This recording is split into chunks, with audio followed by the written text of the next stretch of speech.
Welcome back, everybody. We're at the Stations of the Cross.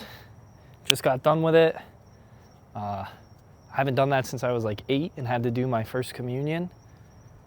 It hits a lot more when you kind of realize the weight of your sins, you know, and what the Lord did for you. But we're not talking about that today. We can talk about it sometime soon. Today we're talking about some really, really good news. Some good news I've been waiting 2 years for. We're talking about Teddy Two Gloves and his new act, the Bridgewater Act.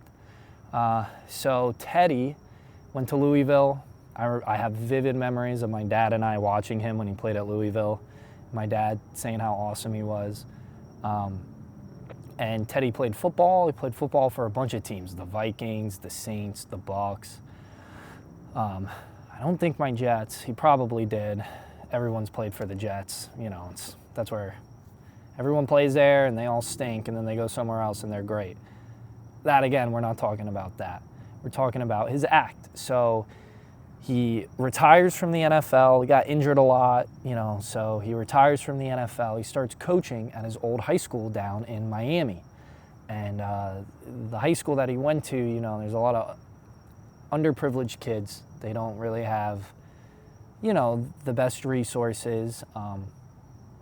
You know, when they have to go home, it's not the safest neighborhoods that they have to take to get on their way home. So Teddy, you know, and their families aren't the rich, you know, like they're struggling.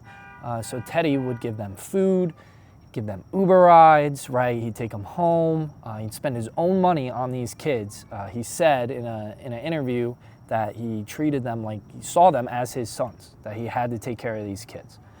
So I know everyone right now is thinking, wow, Teddy Two Gloves, what a great guy. I mean, awesome. Like, he totally got rewarded for doing this, right? You'd be wrong. They actually forced him to resign.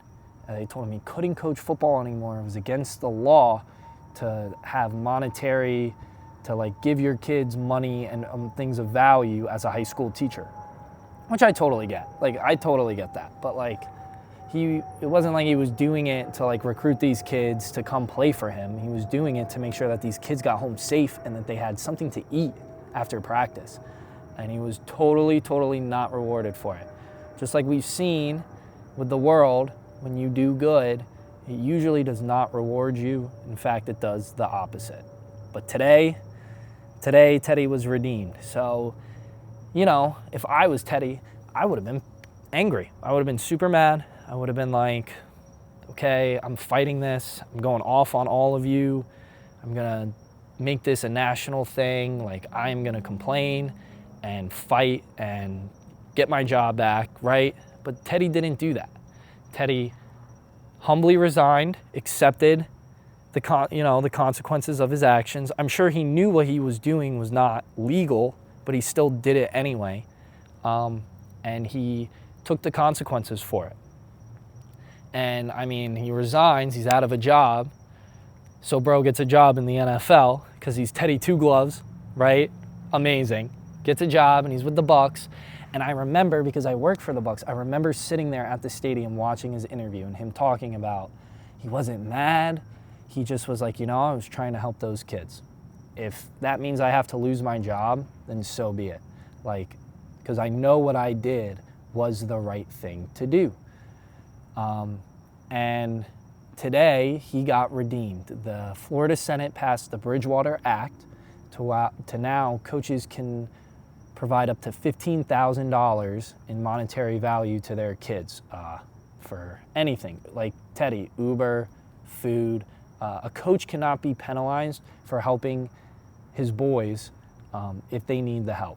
And that was because of Teddy. And it was more so because of how Teddy responded to the situation. Instead of being angry and full of wrath, like we talked about yesterday, he accepted it. He didn't fight it. He accepted it. He humbly resigned. He went and got a new job. He didn't wallow in despair and I'm just going to sit on the couch all day. No, he became a quarterback in the NFL again, right? Like, he went right back to work. He never yelled at anybody or blamed anybody. He just said, hey, I knew what I was doing. It was the right thing to do. If I got punished for it, so be it. Because the world punishes you, you guys, when you do the right thing. It is not going to reward you That reward does not come from here. It comes from there. That's where the reward comes from. And Teddy was redeemed today. So shout out to Teddy. I bring it up, and I think it aligns perfectly with the Stations of the Cross, you guys, because what did Jesus do for us? Right? I mean, he was totally innocent. He his whole life done nothing but the right thing.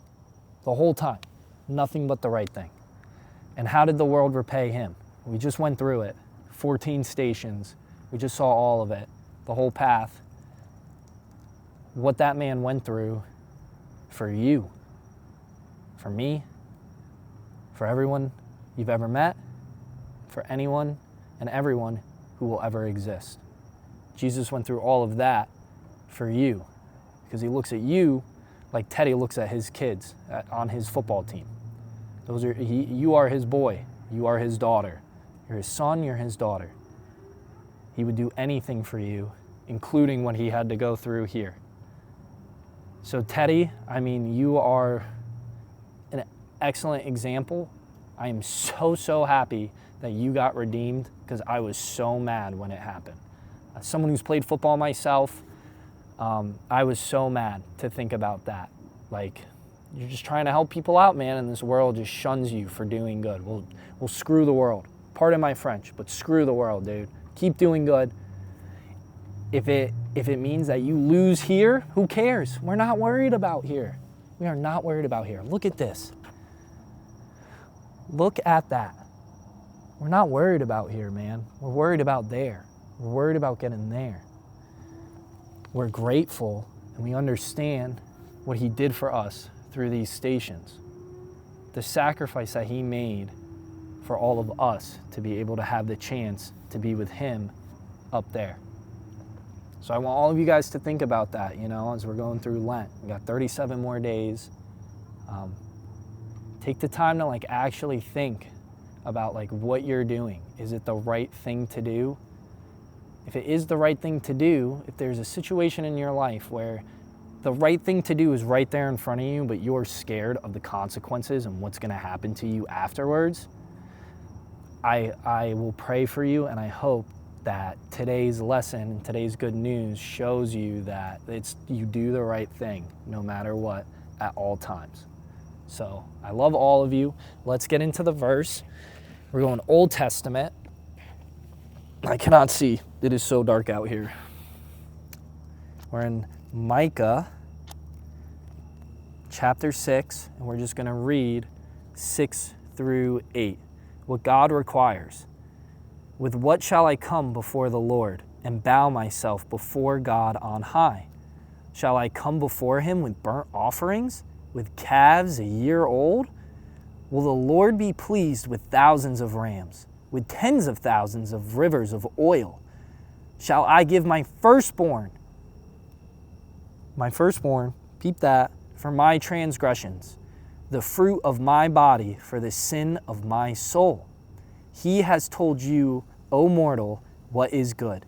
And what does the Lord require of you but to do justice and to love kindness and to walk humbly with your God? Teddy Two Gloves, you're an excellent example of Micah chapter 6, verse 6 through 8. I really hope all of you reflect. Maybe come to a Stations of the Cross. I haven't done it since I was 8. I did it today. I just said, hey, why not? And I came and I did it, and I'm so happy I did. It was amazing. So I love all of you. I'll see you tomorrow. Have a wonderful rest of your day. God bless you.